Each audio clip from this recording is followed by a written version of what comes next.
what they were looking at. It looked like some kind of weird silver hot air balloon.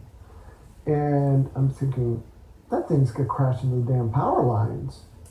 And as I got closer, it's like, wow, isn't that the strangest hot air balloon ever? I got my video camera and started trying to videotape this thing. As soon as I rolled down my window, this thing acted like it noticed me somehow. And it was actually tilted forward and it was moving along the power lines, and it reorientated itself and literally shot to about 1,000 foot. Before that, it was maybe 100 foot off the ground, just right above the power lines. And again, 30-foot diameter, this thing wasn't small. I was fighting within myself, am I really seeing this? And if I am really seeing this, it has to be some kind of military thing, but how can the military have anything like this? Are they really that much more advanced and blah, blah, blah, blah, blah.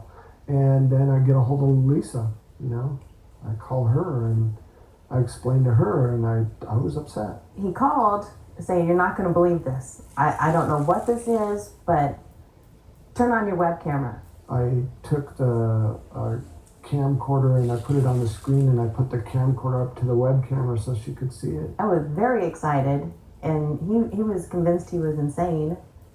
And I'm like, this is so cool. And she believed in this stuff and I didn't. So she kind of helped me calm down. I mean, he was just so excited, but scared. It was just that little boy in him where it's like, you're not going to believe this. And yet it's like, I don't believe this. This is too weird. This is too scary. But this is really cool. If this is what it is, kind of a drama with him. It took a lot to convince me that anything like that was even remotely real.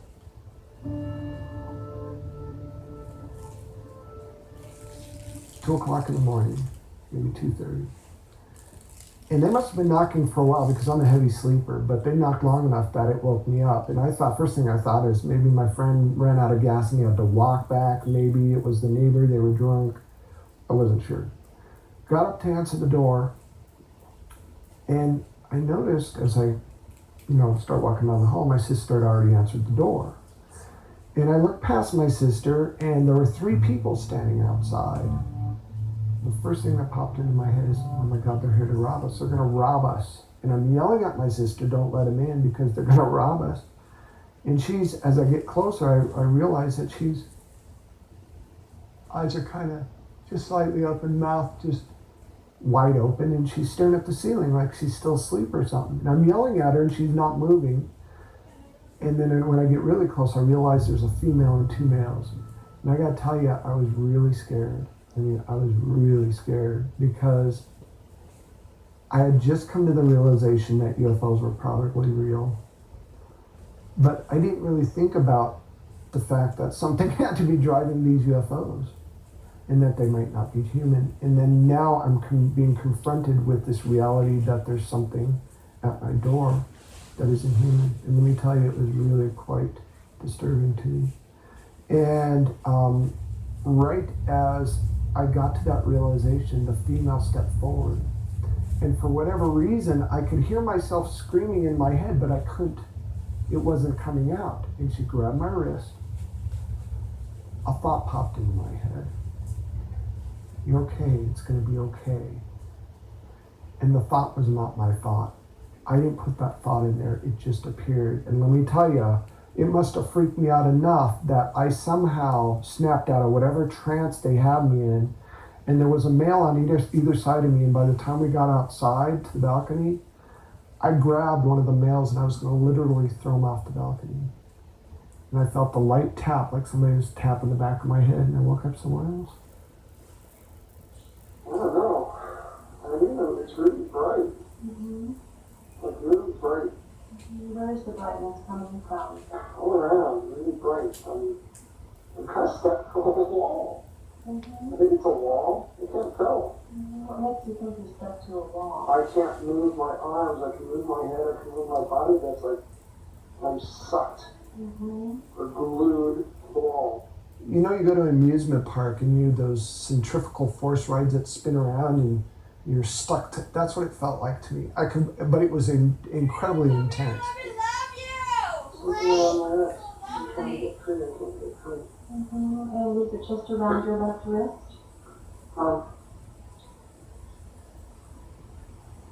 Yeah, it seems to be around my wrist, but I don't think that's what's holding me down. Coming. It looks like it's connected to something, but it's not Coming. holding me down. I could move my hands, I could kind of move my hand, move my feet a little bit, but I could not get free of this wall. And when I looked, it looked like it had quarter-sized copper pieces about their space, maybe a foot apart, all over the wall, just peppered the whole wall. And I had these copper bracelets on my ankles and on my wrists, and they had these tiny filaments, almost like hair-like filaments that were going to the wall. And if I wanted to, I could have snapped them, but for some reason, I was stuck, so I couldn't do anything. I couldn't move. Well, they're turning me over. They're like turning me around, and I can't seem to move very much. They're doing something to me. And they turned me around, and they started doing something to my back that hurt, really stung really bad, like they were cutting me or something. They're sticking it really far in my back. Mm-hmm. How can you tell how far it's going in? It hurts. Mm-hmm. So you can feel it. Yeah, but it's weird as she puts her arm on me and then it relaxes a little bit. And I felt another tap on the back of my head, and I woke up in the middle of the room on some kind of platform with a female standing right there. And she looked at me, tilted her head, and suddenly an explosion of thought literally filled my head. It was so intense, it knocked me over, and I almost fell off the table. And when I came out of this shock, she stepped back. She quit doing whatever it was that she was doing. She stepped back as if to say, okay, you poor, stupid, little, insignificant thing, we're going to try this your way. Image after image, thought after thought, visualization after visualization just filled my head. It was then that I realized whatever this thing was, it was way more advanced than me. He has that experience. He calls you up. What is that phone conversation? Phone call was basically, I had the weirdest dream. He said, but it doesn't make sense because I have all the hairs all off my wrists and I have these sores on my back. I was trying to be the analytical one, it's like there has to be a reason for it. It can't be that aliens came in and abducted you. And he's like, well, I know it was a dream. It was a dream. Aliens aren't real. And then he called me back. He's like, I'm going to go. He called me back and he goes, it wasn't a dream. I know it wasn't a dream. I fell apart. I started crying and shaking and freaking out. It's like, oh my God, because it made it real. It made this whole thing real. This really happened to me.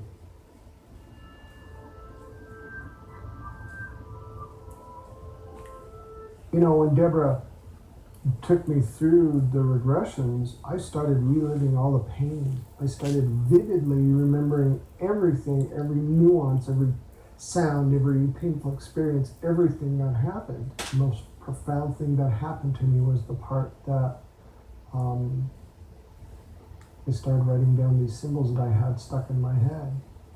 She asked me, so what do you remember? I said, I have these symbols in my head. I have these weird things in my head. She goes, can you write them down? She gave me a big pad of paper and I think a marker. And I just started. I remember the symbols really clear. Can you describe them? Oh God, I could write them down for you.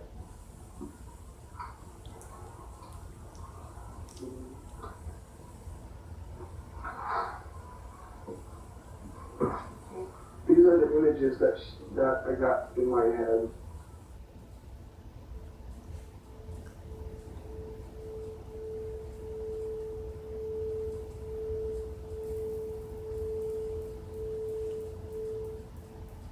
My first abduction experience really was about, I think, seeing who I was, maybe seeing how I developed. I'm not sure.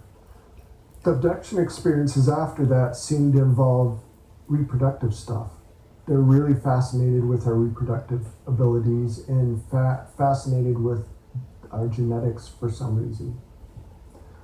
or maybe they're manipulating our genetics. In my case, I think the latter is probably more true.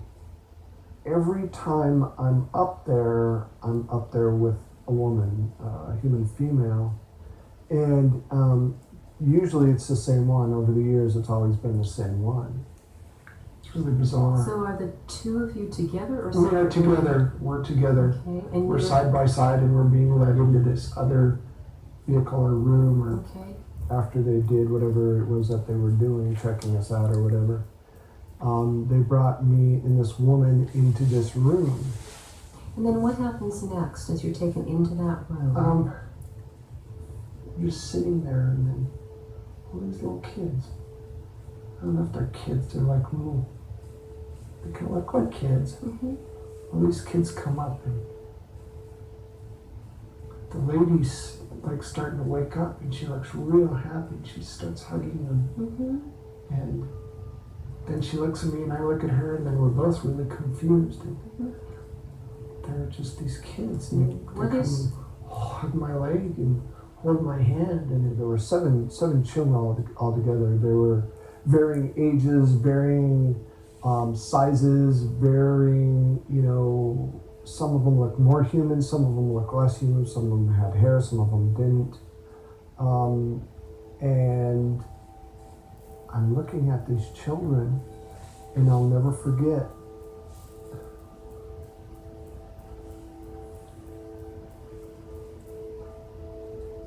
Every single time, every single